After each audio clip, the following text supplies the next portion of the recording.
scratch. I'm itchy. Yeah, go for it.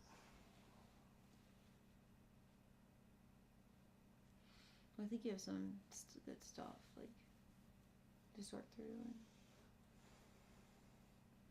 like I said, I think, like, with the book, like, making it more book-like, like, bringing some things of, like, I think what I realized as I was praying about it, it's, you need to go back through all the chapters before you release and just, God, have I been vulnerable enough?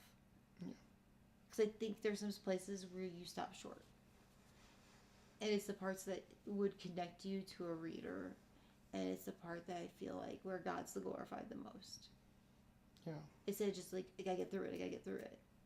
Well, but all that has got you to here. Yeah.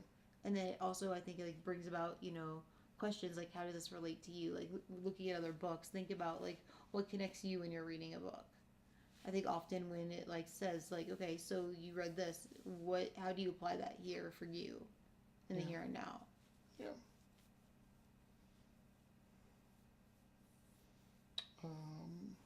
I wish I knew what I was doing.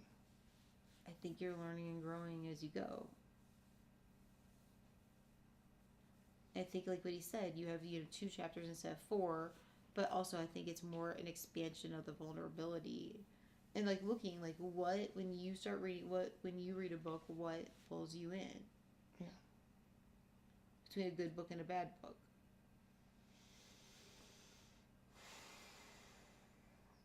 Yeah, I mean, I guess I read a lot of nonfiction.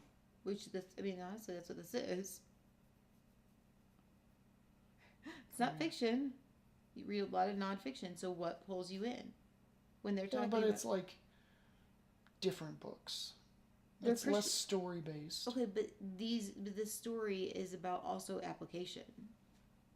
Like, here's our story, but like, like Hope Heals with Catherine, there's a story, but it's also like how it transformed them and then how God has applied it.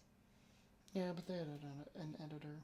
Okay, so but I'm saying I think there's a place where you take vulnerability, but then also I think you ask questions and you apply concepts like, okay, truthfully, all this way. Like, I was thinking about that part, like, you asking me to marry you. Well, there was a part like you didn't know, but like that becoming a man, for you through. I think you let more of maybe a window into your vulnerability of like through some hard stuff, I saw in my parents' marriage and destructiveness that really left some deep marks. I didn't know what manhood looked like. Mm-hmm. And sometimes I was like, I shied away from it. In some ways, I think you say, like, in some ways, it was easier to stay a 17-year-old kid. Well, that's how I felt. Yeah. Yeah. I think don't you think, I think there's men now that leave their marriages or leave their families because in some ways it's like they want to be a 17-year-old boy again. It's all just too much responsibility. Yeah. Where did I use this? So I'd say it, but like, Peter, do you not think that's part of it? Like, being a grown up sucks. I don't want to adult anymore. Yeah. So all this is bad now, and I'm gonna choose everything's greener on the other side. It's kind of like you go to a church. Well, every other church you visit is gonna be better than the church you're at because especially if you know any of the stuff.